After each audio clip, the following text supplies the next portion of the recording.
So what I did was made a mistake a while back, and I let it slip to Adam that I have been saving all of these lessons that I've written for various purposes and things in Dropbox or in Apple files, whichever one you want to look at. And so I have pretty much instantaneous access to all of them. So that means if that thing says TBD for the Devo, I'm getting Devo tonight, which is perfectly all right.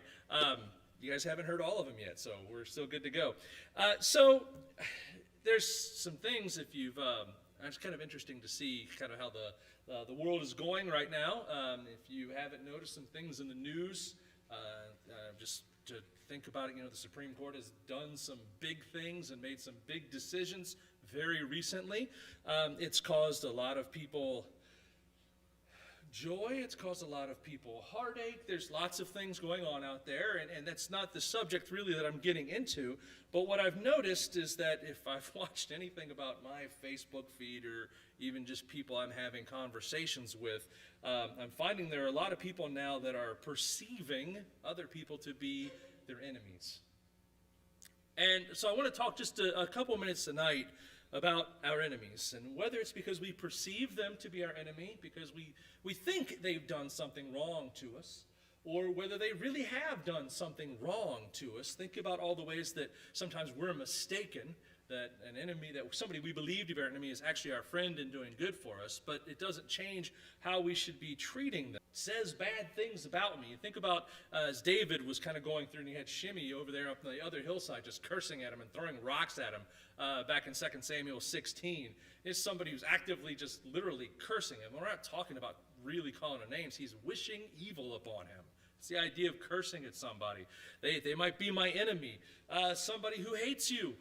Maybe they just despise us because they don't like the clothes you wear. They don't like the things you preach or the stance maybe you take on a political issue. They just hate you for something. Who knows what that might be? Somebody who might abuse you or spitefully use you is the way the scriptures put it a lot of times. But just treat you just despicably, to falsely accuse you, mistreat you. Think about the way that they treated Jimmy's. And think about the people who persecute you, because you stand up for something. Or you stand for the truth, and you're hit and persecuted for that. There's a lot of people out there that can be our enemy, and again, sometimes they are truly our enemy, and they are doing these things to us. Sometimes we just misunderstand it, and maybe they're not. But again, it's not about whether they truly are or not. It's about how we treat those that we perceive to be our enemy. And Christ's answer to that is, love them. Love them. It's very easy right now, especially with so many things going on and so many big things happening, to just jump on one side of a fence and scream at the other side. A lot of people are choosing that. I don't recommend it. Jesus doesn't recommend it. What he recommends is that we love those who are opposed to us. You got to think about there's some good reasons to why you do that. One, you want to be like God, right? God, we want to be the sons of our Father in heaven, according to Matthew chapter 5. And he has been nothing but kind to evil and unthankful man. Think of the sacrifice that was given to save us while we were yet his enemies. Just a way to look at that. We want to overcome evil by not letting evil overcome us, right? George Washington Carver was quoted, "I will never let another man ruin my life by making me hate him." Richard Nixon, strange one to say here, "Those who hate you don't win unless you hate them. And then you destroy yourself." So we overcome evil by doing good, according to Romans chapter 12, verses 20 through 21. We look at it, and he says there, "Therefore, if your enemy is hungry, feed him. If he is thirsty, give him a drink. For in so doing, you will keep coals of fire upon his head. Do not be overcome by evil, but overcome evil with good." And so that leads us to the idea of how do we love our enemy. Again, I tell you, it's probably not jumping on one side of the fence and screaming at the other side about how terrible and how wrong they are. Certainly, we look at how we do this by blessing them. In Matthew chapter 5 and verse 44, "But I say unto you," as Paul was quoting there, love your enemies, bless those who curse you, do good to them who hate you, pray for those who despitefully use you and persecute you. The idea here to bless, it hurts, doesn't it? But that's what we're talking. We're talking about blessing somebody, to speak well of them, or to speak well to. You think about somebody, you really just want to get in their face and tell them how awful they are, and it's really easy to do, and it's our first instinct, but really, I like that shirt today. That's an excellent shirt. I really like that. I'd love to have, where'd you get that? That's excellent. That's all I need to do, right? I'm speaking well to, I'm speaking well of. I don't need to get into an argument with somebody just because I oppose them, but bless them by doing good to them. Let me pay for that shirt. Not that Billy and I are at odds right now, but he's just an easy target. Just to do good for them. It's the potential of transforming our enemies is to do good for them. It's such a wonderful thing. We can find that in Proverbs chapter 25. If your enemy is hungry, give him bread to eat. If he's thirsty, give him water to drink. For so you will heap coals of fire on his head, as Paul was quoting there. I said that wrong a little earlier. And the Lord will reward you. Just do good to them. It's there in the covenants. It's there in the old law. It's the potential for transforming our enemies. Certainly by praying for them. Jesus would teach that, right? Love your enemies, bless those who curse you, do good. Pray for those who spitefully use you. Is it difficult sometimes to pray for people that we're at odds with?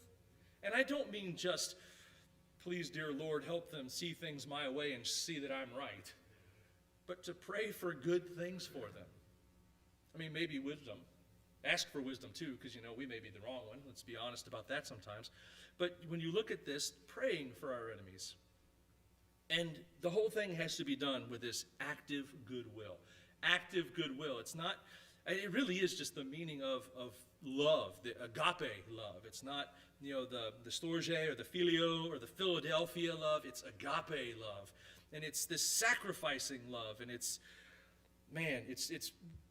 read over here with 1 Corinthians chapter 13. We read this in weddings all the time, right? Love suffers long, it's kind, it doesn't envy.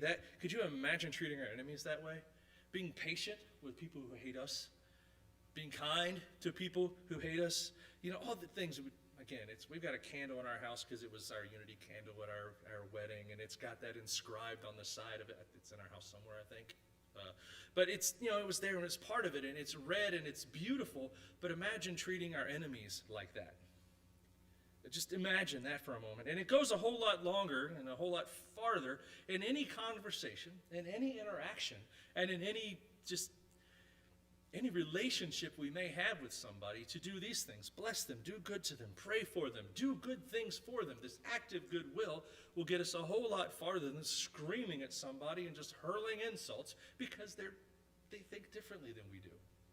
Or because with an act of will, an act of goodwill, that's that agape, blessing them, doing good for them, praying for them. And if we can consistently show this, we're going to win a whole lot more hearts than, say, the Westboro Baptist Church.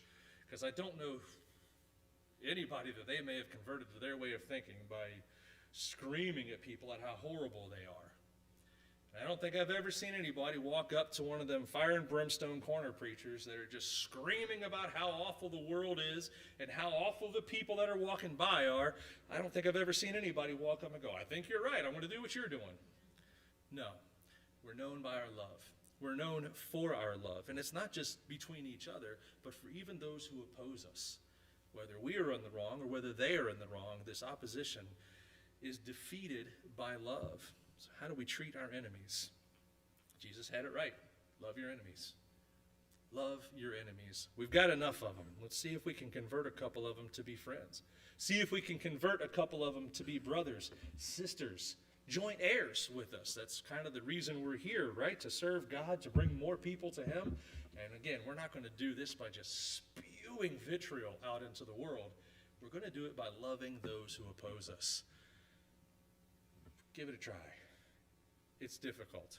I know. Some people just kind of don't want to be loved, but the commandment isn't love those who want to be. It's simply to love our enemies. So, if that's something we're struggling with, okay, we can work on that. We can work on it together. A whole room of people here who are willing to help you out in whatever way is needed. Maybe that's the weakness we're dealing with tonight. Maybe it's totally something different. Something that we haven't even talked about tonight. Same room, same people, same help, same prayers, same hugs, same tears, whatever it is that needs to be done. Water prepared if it's for the first time, hearts, minds, and prayers prepared if it's for the 15th time since lunch this afternoon. Wouldn't you let us help you? Perhaps if we could while we stand and sing.